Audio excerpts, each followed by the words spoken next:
Hello everyone, welcome to my channel maths with doctor Princy Gupta.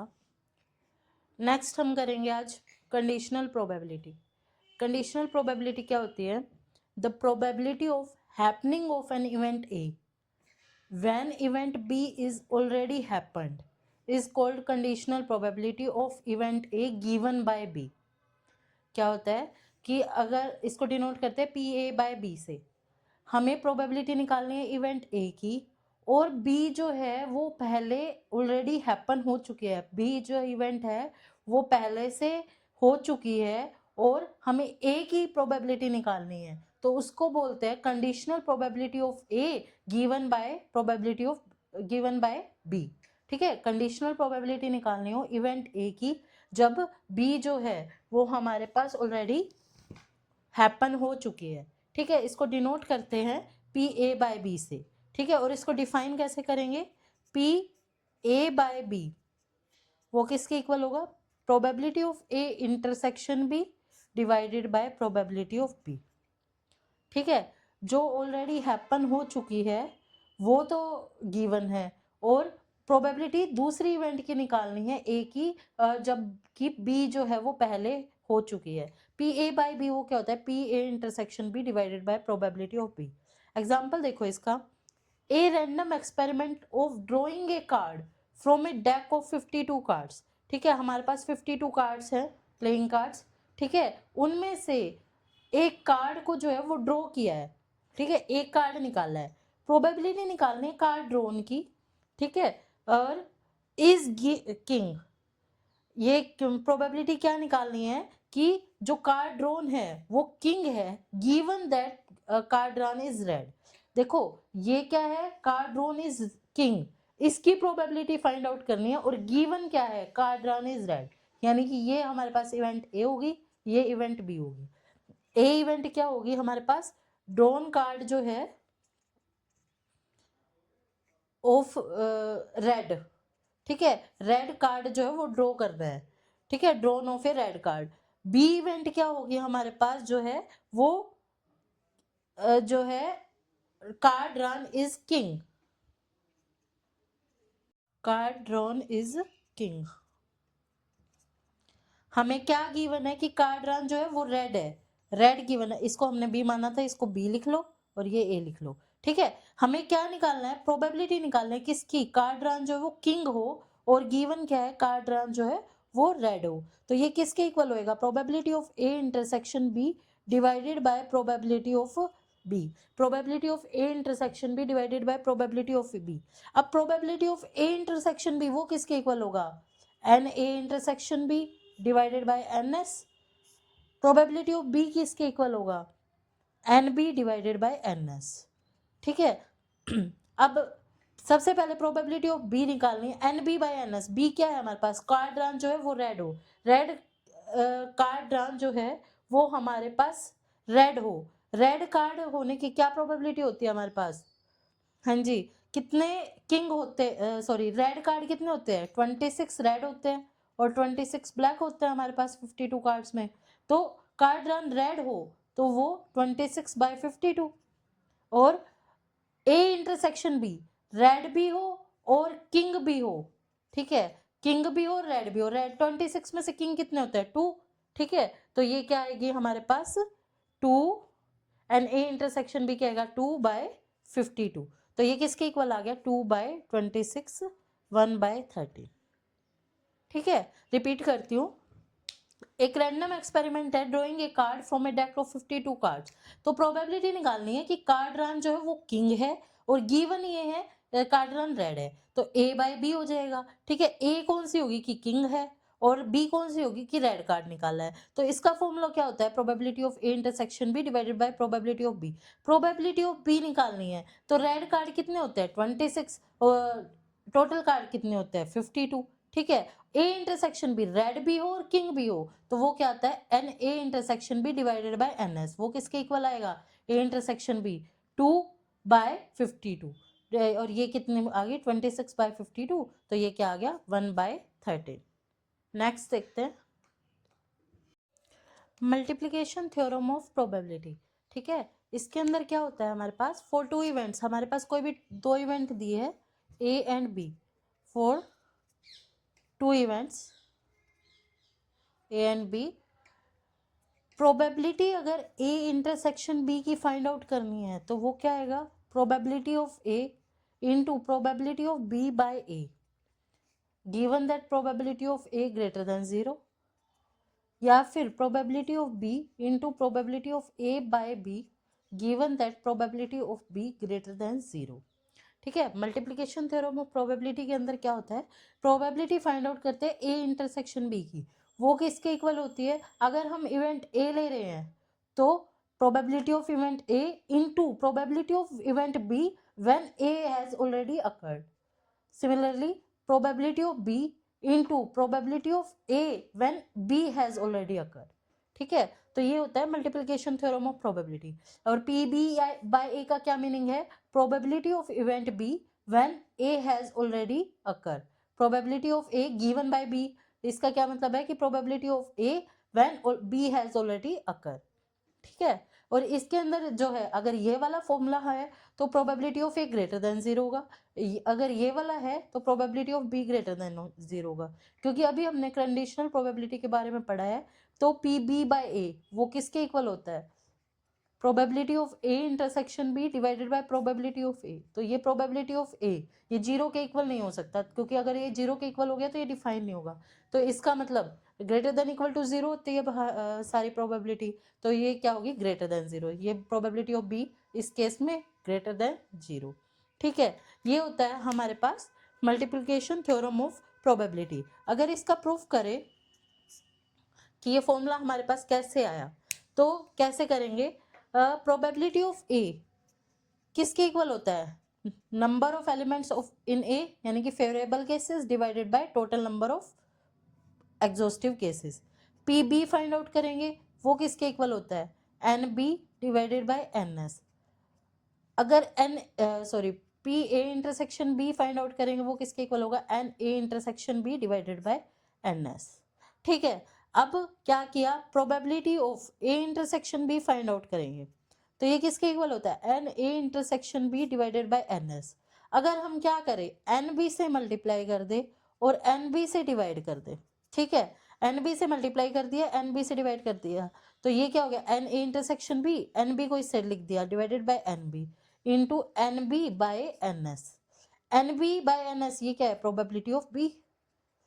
ठीक है, और n A intersection B divided by n B ये क्या होएगा, probability of A by B.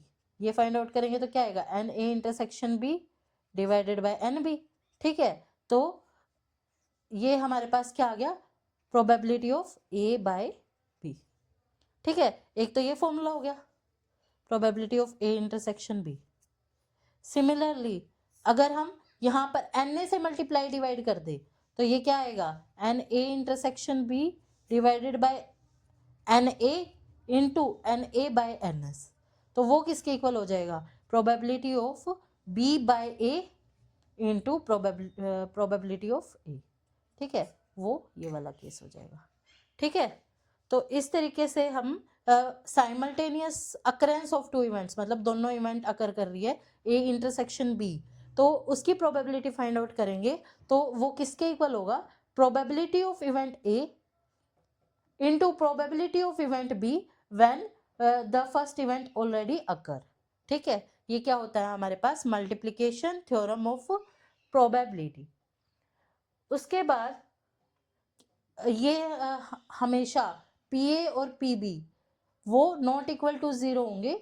अगर इस केस में ले रहे तो P A not equal to 0, इस केस में ले रहे तो P B not equal to 0।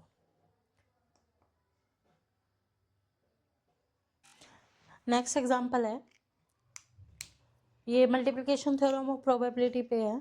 If 40% boys opts for maths, 40% boys जो है वो मैथ्स चूज करते हैं, 60% गर्ल्स जो है वो मैथ्स चूज करते हैं, तो प्रोबेबिलिटी निकालनी है maths is chosen if half of the class population is girls.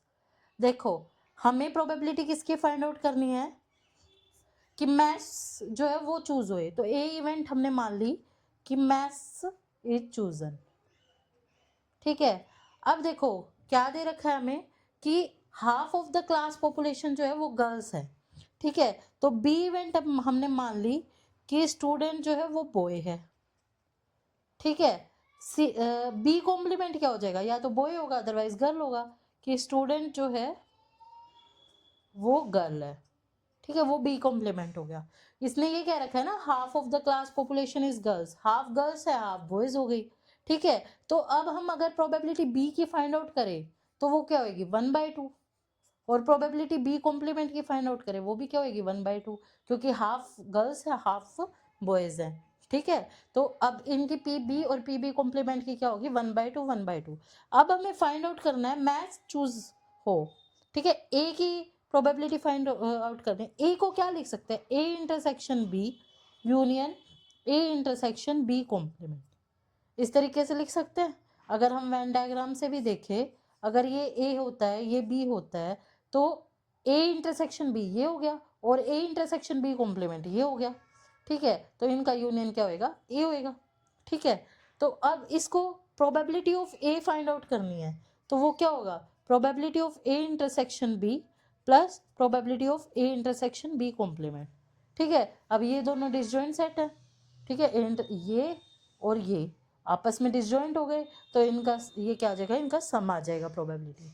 अब मल्टीप्लिकेशन थ्योरम ऑफ प्रोबेबिलिटी लगाएंगे, ए इंटरसेक्शन बी किसके इक्वल होता है, probability of B into probability of A by B, ठीक है, प्लस इसका लगाएंगे तो probability of B complement into probability of A by B complement, ठीक है। अब प्रोबेबिलिटी हमें बी की भी पता है और बी कॉम्प्लीमेंट की भी पता है, यहाँ से 1/2 1/2, तो ये किसके इक्वल हो गया 1/2 into probability of A by B. A by B का क्या मतलब है कि प्रोबेबिलिटी जो है वो मैथ्स चूज हो और वो बॉय हो, मैथ्स चूज करे, और ये गिवन है कि हमारे पास बी जो है वो क्या है कि बॉय स्टूडेंट है, तो मतलब क्या है, प्रोबेबिलिटी निकालनी है बॉयज जो है वो मैथ्स चूज करे, वो तो हमें दे रखा है 40% बॉयज जो है वो मैथ्स चूज कर रहे हैं, तो ये क्या हो जाएगी 40/100 plus probability of B complement 1/2 given है, और ये प्रोबेबिलिटी मैथ्स चूज करने की, और गिवन क्या है वो गर्ल है, तो वो क्या हो जाएगी 60% है, तो 60/100, तो ये क्या हो जाएगा हमारे पास 1/5 प्लस ये क्या हो जाएगा 3/10, ठीक है। तो ये क्या आ जाएगा 5/10 विच इज इक्वल टू 1/2। तो इस टाइप से ये क्वेश्चन सॉल्व होंगे मल्टीप्लिकेशन थ्योरम ऑफ प्रोबेबिलिटी के। नेक्स्ट है हमारे पास independent events. An event A is said to be independent, या इसको बोलते हैं statistically independent, of another event B if the conditional probability of event A given B is equal to the unconditional probability of B, that is PA। क्या कह रहा है, दो event है A और B, A को इंडिपेंडेंट B का कब कहेंगे हम, जब PA/B हमारे पास किसके इक्वल हो, PA की, यानी कि एक इवेंट A है वो इंडिपेंडेंट कब कहेंगे दूसरी इवेंट B की, if the conditional probability of A given B, A given by B is equal to the probability of A, that is unconditional probability of B, कोई कंडीशन नहीं है P probability की, ठीक है। उसके बाद हमारे पास थ्योरम है, if the events A and B are said to be independent, if the events A and B are such that PA not equal to 0 है, PB not equal to 0 है, और A इंडिपेंडेंट ऑफ B है तो B independent of A होगा। क्या कह रहा है, अगर हमारे पास A इवेंट है वो B के इंडिपेंडेंट है, दैट इज PA/B जो है वो हमारे पास PA के इक्वल है, तो हमें क्या प्रूव करना है कि PB/A जो है वो हमारे पास PB के इक्वल हो, यानी कि B जो है वो A के इंडिपेंडेंट हो, अगर A B के इंडिपेंडेंट है। तो अगर PA/B PA के इक्वल है तो PA/B का फॉर्मूला क्या होता है, PA intersection B divided by PB, वो PA के इक्वल हो गया। तो ये क्या इंप्लाई करेगा कि PA intersection B divided by, अगर ये PA इस साइड ले आए तो और PB को उस साइड ले जाए, ठीक है। तो ये क्या आ गया, ये किसका फॉर्मूला है PB/A का, वो किसके इक्वल हो गया PB के। हम क्या लेके चले थे कि A जो है वो B के इंडिपेंडेंट है, प्रूव क्या कर दिया कि B जो है वो A के इंडिपेंडेंट है। तो इस तरीके से बोलने की बजाय हम इसको बोल सकते हैं कि हमारे पास A एंड B जो है वो इंडिपेंडेंट इवेंट्स है, आर इंडिपेंडेंट इवेंट्स, ठीक है, ए और बी इंडिपेंडेंट इवेंट्स है। क्या मतलब हुआ, अगर ए और बी हमारे पास दो इवेंट है कि पी ए और P B not equal to zero है, क्योंकि हमारे पास ये हमेशा पॉजिटिव प्रोबेबिलिटी हो सकती है, जीरो ले लेंगे तो वो डिफाइन ही नहीं होगी। तो अगर ए इंडिपेंडेंट होगा बी के तो हमारे पास आएगा कि बी इंडिपेंडेंट है ए के, that is A and B are independent events. ठीक है, नेक्स्ट है हमारे पास multiplication theorem of probability for independent events. Multiplication theorem of probability है इंडिपेंडेंट इवेंट्स के लिए। वो क्या होती है कि अगर ए और बी हमारे पास दो इवेंट है विद पॉजिटिव प्रोबेबिलिटीज, यानी कि P A B not equal to zero, P B not equal to zero, तो हमारे पास क्या होएगा कि ए और बी इंडिपेंडेंट होंगे if and only if P A intersection B वो किसके इक्वल हो, P A into P B. ठीक है, हमारे पास क्या फॉर्मूला होता है, पी बी बाई ए का फॉर्मूला निकालेंगे, वो किसके इक्वल होता है, P of A intersection B divided by P of A. ठीक है, divided by P of A, वो किसके इक्वल हो गया, P A intersection B divided by P of A. अब ये क्या है, हमारे पास इंडिपेंडेंट इवेंट है, तो पी बी बाय ए किसके इक्वल हो गया, वो पी बी के इक्वल हो गया। ठीक है, तो यहां से क्या आ गया, पी ए इंटरसेक्शन बी वो किसके इक्वल आया, P A into P B के। ठीक है, similarly P A by B, उसका क्या फॉर्मूला होता है, P A intersection B divided by P B, और इंडिपेंडेंट इवेंट्स है तो पी ए बाय बी वो किसके इक्वल होएगा, पी ए के। ठीक है, तो यहां से क्या आ गया, पी ए इंटरसेक्शन बी वो किसके इक्वल होगा, P A into P B के। ठीक है, ये होता है। अब इसको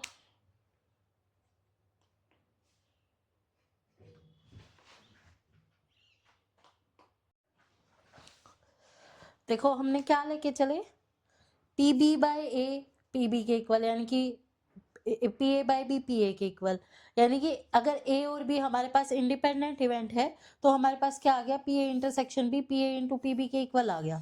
ठीक है, हमें इसके अंदर प्रूव क्या करना है कि ए और बी जो है वो इंडिपेंडेंट कब होंगे, if and only P A intersection B वो P A into P B के इक्वल हो। अगर हम कन्वर्स पार्ट में ये लेके चल पड़े कि पी ए इंटरसेक्शन बी जो है वो किसके इक्वल है, P A into P B के। ठीक है, तो पी ए इंटरसेक्शन बी जो है P A into P B के इक्वल है, अगर यहाँ पर पी बी डिवाइड में ले आए, P A intersection B divided by P B वो किसके इक्वल हो गया, पी ए के। तो ये यहाँ से ये क्या इंप्लाई करेगा, ये क्या है, P of A by B वो पी ए के इक्वल हो गया। तो इसका मतलब क्या, ए इंडिपेंडेंट इवेंट होगी। ठीक है, सिमिलरली अगर पी ए को हम डिवाइड में ले आए, P A intersection B divided by P A वो किसके इक्वल हो गया, पी बी के इक्वल हो गया। तो यहाँ से क्या हो गया, पी बी बाय ए जो है वो पी बी के इक्वल आ गया। तो यानी कि अगर ये लेके चलते हैं हम, तो ये क्या प्रूव करता है कि ए और बी इंडिपेंडेंट इवेंट्स है। और अगर इंडिपेंडेंट इवेंट लेके चलते हैं तो ये क्या प्रूव हो गया कि P A intersection B P A into P B के इक्वल है। तो multiplication theorem of probability for independent events क्या बोलता है कि अगर दो इवेंट है पॉजिटिव प्रोबेबिलिटी के साथ तो ए और बी इंडिपेंडेंट कब होंगे, if and only if P A intersection B जो है वो हमारे पास P A into P B के इक्वल हो। ठीक है, ये हो गया। उसके बाद क्या है, अगर हमारे पास ए और बी इंडिपेंडेंट इवेंट्स है, ए और बी इंडिपेंडेंट इवेंट्स है तो हमें क्या प्रूव करना है कि ए और बी कॉम्प्लीमेंट जो है वो भी इंडिपेंडेंट होगा, और ए कॉम्प्लीमेंट और बी है वो भी इंडिपेंडेंट होगा, और ए कॉम्प्लीमेंट और बी कॉम्प्लीमेंट वो भी इंडिपेंडेंट होगा। तो इसको इंडिपेंडेंट प्रूव करने का क्या मतलब है कि हमारे पास ए और बी इंडिपेंडेंट इवेंट है, तो इसका मतलब क्या हो गया कि पी ए इंटरसेक्शन बी जो है वो P A into P B के इक्वल हो गया। ठीक है, अब ये गिवन है, अब प्रूव क्या करना है, A and B complement are independent, that is हमें ये प्रूव करना है कि P A intersection B complement वो किसके इक्वल हो, P A into P B complement के इक्वल हो। इसके अंदर हमें क्यों क्या प्रूव करना है, P A complement intersection B वो किसके इक्वल हो, P A complement into P of B. इसके अंदर P A complement intersection B complement वो किसके इक्वल हो, P of A complement into probability of B complement. ठीक है, अब देखो प्रोबेबिलिटी ये हमने स्टार्टिंग में किया था, result A intersection B complement वो किसके इक्वल होता है, probability of A minus probability of A intersection B. ठीक है, अब प्रोबेबिलिटी ऑफ ए माइनस ये गिवन है ए और बी इंडिपेंडेंट है, यानी कि P A intersection B P A into P B के इक्वल है, तो ये किसके इक्वल हो जाएगा, probability of A into probability of B. ये किसके इक्वल हो जाएगा, probability of A 1 minus probability of B. ये किसके इक्वल हो गया, probability of A into probability of B complement. ठीक है, यही प्रूव करना था, probability of A intersection B complement किसके इक्वल होगा, probability of A into probability of B. Next है A complement and B are independent, यानी कि हमें ये प्रूव करना है probability of A complement intersection B वो किसके इक्वल होगा, probability of A complement into probability of B. तो अगर ए कॉम्प्लीमेंट इंटरसेक्शन बी ये लेके चले, ये किसके इक्वल होता है, probability of A B minus probability of A intersection B. ठीक है, स्टार्टिंग में हमने स्टार्टिंग के लेक्चर्स में ये सोल्व कर रखा है, प्रूव कर रखा है। प्रोबेबिलिटी ऑफ बी अब वही है same, probability of A into probability of B. Probability of B common लेंगे, वो किसके इक्वल आएगा, 1 माइनस प्रोबेबिलिटी ऑफ ए। ये किसके इक्वल हो गया, probability of B into probability of A complement. A complement and B complement are independent, ये prove करना है।